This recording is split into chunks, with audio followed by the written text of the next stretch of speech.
మనుషులను కాపాడిన ఎన్నో సంఘటనలు ఉన్నాయి.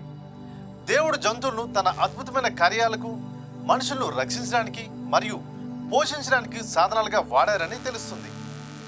దేవుని సృష్టిలో ప్రతి జీవి ఆయన అదుపులో ఉంటుందని మరియు తన బిడ్డలను కాపాడడానికి ఆయన ఏ జంతువునైనా ఉపయోగించుకోగలరని ఈ కథలు నిరూపిస్తున్నాయి. మీరు ఎప్పుడైనా గాడిద మాట్లాడడాన్ని విన్నారా? లేదు, జంతువులు మాట్లాడలేవు అని మీరు అనవచ్చు. అయితే అలా మాట్లాడిన ఒక గాడిద గురించి బైబిల్ చెబుతుంది. మన గృహం భూగ్రహం అనే కార్యక్రమానికి స్వాగతం. ఇజ్రాయేళ్లు దాదాపు 40 సంవత్సరాలు ఎడారిలో ప్రయాణించారు. ఆ కాలంలో దేవుడు వారిని కాపాడి ఎంతో మంది శత్రువులపై విజయాన్ని అందించారు. ఇప్పుడు వారు జోర్డాన్ నది తూర్పున మోయాబు మైదానంలో డేరాలు వేసుకుని ఉన్నారు. వాగ్దాన దేశంలోనికి ప్రవేశించే సమయం దగ్గర పడింది. మోయాబు రాజైన బాలాకు ఈ దృశ్యాన్ని చూసి చాలా భయపడ్డాడు. ఇంత పెద్ద జనసమూహం మా దేశాన్ని నాశనం చేస్తుందని అతను అనుకున్నాడు. అందుకే అతను దూరంగా ఉన్న ఒక ప్రవక్త బిలాము దగ్గరికి తన దూతలను పంపించాడు. ఈ ప్రజలను శపించు, ఎందుకంటే వారు చాలా బలవంతులు. నువ్వు శపిస్తే నేను వారిని సులభంగా ఓడించగలను అని సందేశం పంపించాడు. అయితే బిలాము వెంటనే సమాధానం చెప్పలేదు. అతను దేవుణ్ణి అడిగాడు. అప్పుడు దేవుడు బిలాముతో ఇలా చెప్పాడు, నీవు వాళ్ళతో వెళ్ళకూడదు, ఆ ప్రజలను శపించకూడదు, ఎందుకంటే వారు ఆశీర్వదించబడిన వారు అని దేవుడు చెప్పారు. అందుకే బిలాము బాలాకు దూతలను తిరిగి పంపించాడు.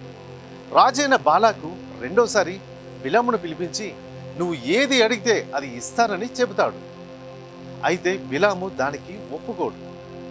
అప్పుడు దేవుడు ఇలా చెప్తారు, నువ్వు వెళ్ళవచ్చు, కానీ నేను నీకు ఏమి చెప్పానో దాన్ని నువ్వు చెప్పాలని దేవుడు బిలాముకు చెప్తారు. కానీ రాజైన బాలాకు అందరితో ఆగలేదు. ఈసారి మరింత గౌరవమైన పెద్దలను, ఇంకా ఎక్కువ బహుమతులను బిలాముకు పంపించాడు. మరుసటి రోజు ఉదయం బిలాము తన గాడిదపైకి ఎక్కి బయలుదేరాడు. అక్కడే దేవుడు ఒక అద్భుతం చేశాడు. ఆ సమయంలోనే గాడిద మాట్లాడటం జరిగింది. బిలాము తన గాడిదను తీసుకొని దక్షిణం వైపు మోయాబుకు బయలుదేరాడు. తండ్రి దేవుడు వద్దని చెప్పినా అతను ఇశ్రాయేలీయులను శపించాలని మనసులో అనుకున్నాడు. యెహోవా దూత దారిలో 3 సార్లు కనిపిస్తారు. బిలాము ఆ దూతను చూడలేకపోయాడు, కానీ బిలాము గాడిద ఆ దూతను చూసింది. మొదటిసారి గాడిద రోడ్డు మీద నుండి పొలంలోకి వెళ్ళిపోయింది. తర్వాత గాడిద పక్కకు జరిగి గోడకు నొక్కుకున్నప్పుడు బిలాము కాలు గోడకు కొట్టుకుంది. చివరికి గాడిద రోడ్డు మధ్యలో కూర్చొని ఉండిపోయింది. ప్రతిసారి బిలాము గాడిదను కర్రతో కొట్టాడు. అప్పుడు తండ్రి దేవుడు గాడిదను మాట్లాడేలా చేశారు. గాడిద బిలామును ఇలా అడిగింది, నన్ను ఎందుకు కొడుతున్నావు? బిలాము ఇలా చెప్పాడు, నువ్వు నన్ను పిచ్చివాణ్ణి చేశావు. నా దగ్గర పెద్ద కత్తి ఉంటే నిన్ను చంపేసేవాణ్ణని బిలాము అన్నాడు. అప్పుడు గాడిద ఇలా చెప్పింది, నేను ఎన్నో సంవత్సరాలు నిన్ను ఎక్కించుకొని ఎక్కడ కావాలంటే అక్కడికి తీసుకువెళ్ళాను. ముందెప్పుడైనా నేను ఇలా చేశానా అని గాడిద అడిగి. అప్పుడు దేవుడు బిలాము కళ్ళును తెరిపించాడు. దారిలో ఖడ్గం పట్టుకుని నిలబడి ఉన్న ఒక దేవదూత బిలాముకు కనిపించేలా చేశారు. దూత బిలాముతో, నువ్వు నీ గాడిదను ఎందుకు కొట్టావు? నువ్వు ఇశ్రాయేలీయులను శపించడానికి వెళ్ళకూడదు కాబట్టే నేను నీ మార్గాన్ని అడ్డుకోవడానికి వచ్చాను అని చెప్పింది. నీ గాడిద నా దగ్గర నుండి వెళ్ళి ఉంటే నేను నిన్ను చంపేసేవాడిని, కానీ ఆ గాడిదను మాత్రం నేను చంపేవాడిని కాదు అని దేవదూత అన్నాడు. నువ్వు ఇశ్రాయేలీయులను శపించకూడదని యెహోవా దేవుడు నీకు ముందే చెప్పారు. నువ్వు మోయాబుకు వెళ్ళవచ్చు, కానీ తండ్రి దేవుడు నీతో ఏమి చెప్పారో నువ్వు అదే చెప్పాలని దేవదూత బిలాముతో చెప్పింది.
గాడిద ద్వారా దేవుడు హెచ్చరించినా అతని హృదయం పూర్తిగా మారలేదు. అతను బయటకు దేవుని మాట వినినట్టు కనిపించినా లోపల మాత్రం బహుమతుల మీద ఆశ, రాజైన బాలక్ అనుగ్రహం మీద దృష్టి పెట్టాడు. మోయాబు కొండపైకి వెళ్ళి రాజైన బాలాక్కు బలులు అర్పించమని బిలాము చెప్పాడు. అక్కడ నుండి ఇశ్రాయేలీయుల శిబిరాన్ని చూసి వారిని శపించాలని కూడా ప్రయత్నించాడు. కానీ ప్రతిసారి దేవుడు అతని నోట్లో నుండి ఆశీర్వాదమే వచ్చినట్లు చేశాడు. మొదటిసారి బిలాము శపించబోయాడు, కానీ ఇశ్రాయేలీయులు దేవుని ప్రత్యేక ప్రజలని ప్రకటించాడు. రెండోసారి దేవుడు వారితో ఉన్నాడని, వారిని ఎవరు ఓడించలేరని చెప్పాడు. ఇక మూడోసారికి వచ్చేసరికి ఇశ్రాయేలీయులకు గొప్ప భవిష్యత్తు ఉందని, వారి రాజ్యం బలపడుతుందని ప్రవచించాడు. దీనితో రాజైన బాలక్ చాలా కోప్పడ్డాడు. నిన్ను శపించమని పిలిచాను, కానీ నువ్వు ఆశీర్వదిస్తున్నావని అన్నాడు. కానీ బిలాము అక్కడితో ఆగలేదు. ఆ తర్వాత అతను మోయాబీయులకు ఒక చెడ్డ సలహాను కూడా ఇచ్చాడు. అదేంటంటే ఇశ్రాయేలీయులను విగ్రహారాధన, పాపంలో పడేయాలని సూచించాడు. చివరికి ఇశ్రాయేలీయులు మోయాబు మీద దాడి చేసి బిలామును కూడా చంపేశారు.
ఒక గ్రామంలో రాము అనే రైతు ఉండేవాడు.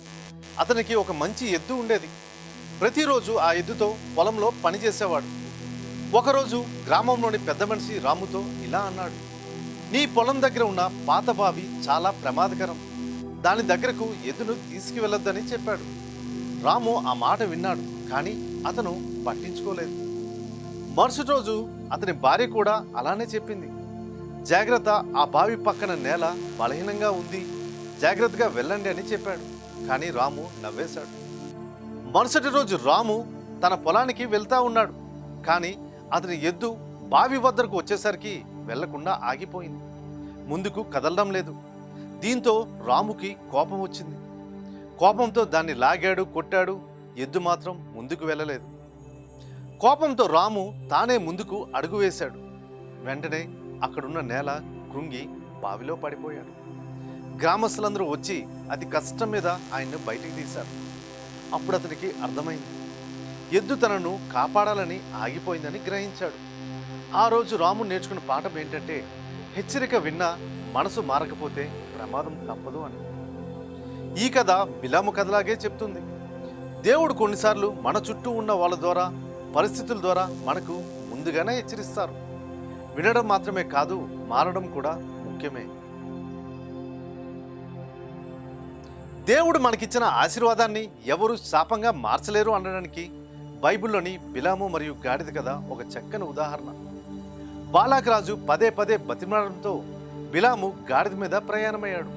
కోపంతో బిలాము గాడిదను కొట్టగా దేవుడు ఆ గాడిదకు మానవ వాక్కునిచ్చాడు. బిలాము ఇశ్రాయేలులను శపించాలని చూసినప్పటికీ దేవుడు అతని నోటిని మార్చాడు. బాలాక్ రాజు శపించమని కోరిన ప్రతిసారి బిలాము ఇశ్రాయేలును దీవించడమే కాకుండా దేవుడు దీవించిన దాన్ని నేను మార్చలేను అని స్పష్టం చేశాడు. ఈ సంఘటన ద్వారా దేవుడు తన ప్రజలను ఎంతగా ప్రేమిస్తున్నారో, వారి కోసం ఎంతగా తపన పడుతున్నారో తెలుస్తుంది. ఈ కథ జరుగుతున్నప్పుడు ఇశ్రాయేలీయులు కొండ కింద గుడారాల్లో ప్రశాంతంగా ఉన్నారు. తమపై ఎలాంటి కుట్ర జరుగుతుందో కూడా వారికి తెలియదు. కానీ దేవుడు కొండపైన వారి కోసం పోరాడుతూ శాపాన్ని ఆశీర్వాదంగా మార్చారు. మనకు తెలియకుండానే మన వెనక వచ్చే ఎన్నో ఆపదల నుండి దేవుడు మనల్ని కాపాడుతూ ఉంటారు. బిలాము నోటి ద్వారా దేవుడు ఇశ్రాయేలును శపించనివ్వలేదు. కానీ బిలాము లోపల ఉన్న ధనాస చావలేదు. బాలాకు రాజు ఇచ్చే బహుమతుల కోసం అతను కుట్ర పన్నాడు. దేవుని ప్రజలను పాపంలోకి నెట్టినందుకు బిలాముకు తగిన శిక్ష లభించింది. ఇశ్రాయేలీయులు చేసిన యుద్ధంలో వారు కత్తితో చంపిన వారిలో ప్రవక్త అయిన బిలాము కూడా ఉన్నాడు. దేవుని ఆశీర్వాదాన్ని ఎవరూ మార్చలేరు. కానీ మనమే పాపంలో పడితే ఆ ఆశీర్వాదాన్ని కోల్పోతాము అన్నదే ఈ కథ. అలానే దావీదు మరియు గొలియాతు కథ బైబిల్లో అత్యంత ప్రాచుర్యం పొందిన స్ఫూర్తిదాయకమైన కథ. కేవలం ఒక చిన్న పిల్లవాడు దేవునిపై నమ్మకంతో ఒక మహావీరుణ్ణి ఎలా ఓడించాడో ఈ కథ మనకు చూపిస్తుంది. దావీదు ముందుకు వెళ్తున్నాడు. అతని నెడుతూ సైనికులు వెనకకు పరుగులు తీస్తున్నారు. యుద్ధ భూమి నుండి పరుగులు తీస్తున్నప్పుడు వాళ్ళ కళ్ళల్లో భయం ఉంది. వాళ్ళెందుకు అంతగా భయపడుతున్నారు? దావీదుకు వాళ్ళు భయంతో అంటున్న ఒక మాట మళ్ళీ మళ్ళీ వినబడుతుంది. అది అతని పేరు. అతను భీకరంగా ఆ లోయలో వాళ్ళకు ఎదురుగా నిలబడి ఉన్నాడు. అంత పెద్ద మనిషిని దావీదు బహుశా ఎప్పుడు చూసి ఉండడు. అతనే గొలియాతు. సైనికులు ఎందుకు అంత భయపడుతున్నారో దావీదుకు అర్థమైంది. గొలియాతు చాలా పెద్దగా కొండలో ఉన్నాడు. ఆయన వేసుకున్న పెద్ద కవచం తీసినా అతను 2 మనుషుల బరువు ఉంటాడు. ఆయన దగ్గర చాలా ఆయుధాలున్నాయి. చాలా బలంగా ఉన్నాడు. బాగా అనుభవం కలిగిన యుద్ధసూరుడు. ఆయన అరుస్తూ అందరినీ రెచ్చగొడుతున్నాడు. ఇశ్రాయేలు రాజైన సౌలుని అతని సైన్యాన్ని వెక్కిరిస్తూ గొలియాతు అనే మాటలు ఆ కొండల్లో ప్రతిధ్వనిస్తున్నాయి. ఒక్క దెబ్బతో ఆ యుద్ధాన్ని తేల్చేయాలని, తనతో పోరాడడానికి ఎవరైనా ముందుకు రమ్మని గొలియాతు సవాల్ చేస్తున్నాడు.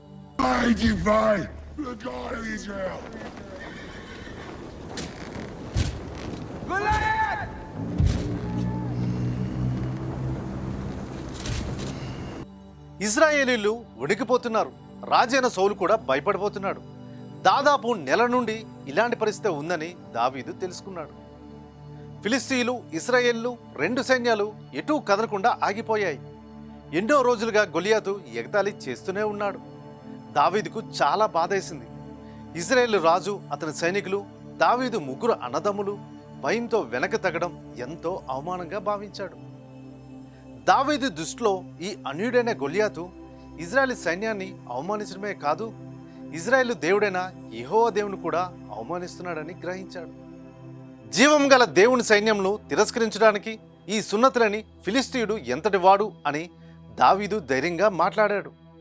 సౌలు రాజు దావీదును చూసి, నువ్వు బాలుడవు, అతడు చిన్నప్పటి నుండే యుద్ధాభ్యాసం చేసినవాడు, నువ్వు అతనితో పోరాడలేవు అని అన్నాడు. అందుకు దావీదు, నేను గొర్రెలను కాసేటప్పుడు సింహాన్ని, ఎలుగుబంట్లను చంపాను. ఆనాడు నన్ను కాపాడిన నా దేవుడు ఈనాడు కూడా కాపాడుతాడు అని నమ్మకంగా చెప్పాడు. అలాగే తన పాత అనుభవాల్ని కూడా రాజుకు వివరించాడు. రాజు తన యుద్ధ దుస్తులను దావీదుకి ఇచ్చాడు. కానీ అవి అలవాటు లేకపోవడంతో దావీదు వాటిని తిరస్కరించాడు. దావీదు ఎటువంటి కవచం లేకుండా కేవలం ఒక వడిసెల మరియు ఏరు నుండి ఏరుకున్న 5 నుండిపోయిన రాళ్లను చేతపట్టుకొని గొలియాతు వైపు వెళ్ళాడు. దావీదు చూసి గొలియాతు అవహేళన చేశాడు. అప్పుడు దావీదు గొలియాతుతో అన్న మాటలు బైబిల్లోనే అత్యంత శక్తివంతమైనవి. 1 సమూయేలు 17వ అధ్యాయం 45వ వచనం ఒక్కసారి చూసినట్లయితే, దావీదు, నీవు కత్తి, ఈటె, బాకు గైకొని నా మీదకు వచ్చితివి. కానీ నేను సైన్యములకు అధిపతి అయిన యావే పేరా, నేడు నీవు నిందించిన ఇశ్రాయేలు సైన్యముల దేవుని పేర నీ మీదకి వచ్చితిని అని అన్నాడు. దావీదు పరిగెట్టుకుంటూ వెళ్ళి తన సంచిలో నుండి ఒక రాయిని తీసి వడిసెలతో గొలియాతు నుదుటిని గురిచూసి కొట్టాడు. ఆ రాయి గొలియాతు నుదుటిని దూసుకుపోవడంతో అతను నేల కూలాడు. వెంటనే దావీదు పరిగెత్తి గొలియాతు కత్తినే తీసి అతని తలను నరికేశాడు. ఇది చూసి ఫిలిస్తీన్ల సైన్యం భయపడి పారిపోయింది. ఇశ్రాయేలీయులు గొప్ప విజయం సాధించారు.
గొలియతు లాంటి పెద్ద పెద్ద సమస్యలు మన జీవితంలోకి వచ్చినప్పుడు మన దృష్టి సమస్యపై కాకుండా దేవుని శక్తిపై ఉండాలి. డబ్బు, అధికారం, బలంతో మనం పోరాడవచ్చు, కానీ దేవుని నమ్మిన వ్యక్తి దేవుని నామాన్నే అది గొప్ప ఆయుధంగా భావిస్తాడు. దేవుడు పెద్ద పెద్ద సైన్యాల్ని కాకుండా చిన్న చిన్న బాలుణ్ణి, చిన్న రాయిని వాడుకొని తన మహిమను నిరూపించుకుంటాడు. బిలాము మరియు దావీదు జీవితాలు దేవుని వాక్యం ప్రకారం ఒకదానికొకటి పూర్తిగా భిన్నమైనవి. ఒకరు దేవుని వాక్యానికి విరుద్ధంగా నడిచి నాశనమయ్యారు, మరొకరు దేవుని హృదయానుసారుడిగా మారి ఆశీర్వదింపబడ్డారు. బిలాముకు దేవుని శక్తి తెలుసు, అయినా అతను ధనం మరియు కీర్తి కోసం ఆశపడ్డాడు. పైకి దేవుని మాట చెప్తానని అనుకున్నప్పటికీ లోపల మాత్రం ఇశ్రాయేలును పాపంలో పడేసి కుట్ర చేశాడు. దేవుని ప్రజలకు వ్యతిరేకంగా నిలబడినందుకు బిలాము కత్తితో చంపబడ్డాడు. దావీదు తన జీవితంలో తప్పులు జరిగినప్పుడు కూడా దేవుడి ముందు పశ్చాత్తాపడ్డాడు, దేవునికి లోబడ్డాడు. దేవుడు దావీదును ఇశ్రాయేలు రాజుగా చేసి అతని వంశంలో నుండి లోక రక్షకుడైన మన నాథుడైన యేసుక్రీస్తు వారిని జన్మించేలా గొప్ప ఆశీర్వాదాన్ని ఇచ్చారు. బిలాము మరియు దావీదుల కథను ప్రకృతితో ముడిపెట్టి చూస్తే, బిలాము మరియు దావీదుల కథలను ప్రకృతి మరియు దేవుని సృష్టితో ముడిపెట్టి చూస్తే, దేవుడు తన ప్రణాళికను మార్చడానికి ప్రకృతిని, జంతువులను ఎలా వాడుకుంటారో అద్భుతంగా అర్థమవుతుంది. బైబిల్ ప్రకారం ప్రకృతి ఎప్పుడు దేవుని ఆజ్ఞకు లోబడుతుంది. బిలాము కథలో దేవుడు ఒక మూగజీవి అయిన గాడిదను వాడుకున్నారు. సాధారణంగా జంతువులు మాట్లాడలేవు, కానీ దేవుడు ప్రకృతి నియమాలను దాటి గాడిద నోరు తెరిచి మనుషులతో మాట్లాడేలా చేశారు. ప్రవక్త అయిన బిలాముకు ఆధ్యాత్మిక గుడ్డితనం వల్ల దేవుని దూత కనిపించలేదు, కానీ నిస్సహాయ స్థితిలో ఉన్న ఆ గాడిదకు మాత్రం దేవదూత కనిపించింది. మానవుడు దేవుని మాట విన్నప్పుడు దేవుడు ప్రకృతిలోని ఒక సాధారణ జీవి ద్వారా కూడా మనుషులకు బుద్ధి చెప్తాడని తెలుస్తుంది. దావీదు జీవితం పూర్తిగా ప్రకృతితో, అరణ్యంతో ముడిపడి ఉంది. దావీదు అరణ్యంలో గొర్రెలను కాసేటప్పుడు సింహం, ఎలుగుబంటి వంటి క్రూర మృగాలు వచ్చాయి. దేవుని శక్తితో దావీదు ఆ వన్యప్రాణులను ఓడించాడు. ఆ ప్రకృతి ఒడిలో నేర్చుకున్న ధైర్యమే అతనికి గొలియాతును ఎదుర్కొనేలా చేసింది. గొలియాతును చంపడానికి దావీదు ఎలాంటి అత్యాధునిక ఆయుధాలను వాడలేదు. నదిలో అంటే ప్రకృతిలో దొరికే 5 నునిపోయిన రాళ్లను మాత్రమే వాడుకున్నాడు. దేవుని నామం తోడైతే ప్రకృతిలో ఉన్న ఒక చిన్న రాయి కూడా ఒక మహా రాక్షసుని పడగొట్టే ఆయుధంగా మారుతుంది. బిలాము కథలో మాట్లాడిన గాడిద, దావీదు కథలో గొలియాతును పడగొట్టిన చిన్న రాయి, ఇవన్నీ ప్రకృతిలోని భాగాలే. దేవుడు తన ప్రజలను ఆశీర్వదించడానికి మరియు రక్షించడానికి సృష్టిలోని ప్రతి అణువు, జంతువులను, రాళ్లను కూడా వాడుకోగలడు. ప్రకృతి కూడా దేవుని మాట వింటుంది కాబట్టి సృష్టికర్త అయిన దేవునిపై మనం పూర్తి నమ్మకం ఉంచాలి. ఇది ఈ వారం మన గృహం భూగ్రహం విశేషాలు. చూస్తూనే ఉండండి మన దివ్యవాణి టీవీ. వచ్చే వారం మరికొత్త విశేషాలతో మరలా కలుద్దాం. మీ క్రాంతి స్వరూప్.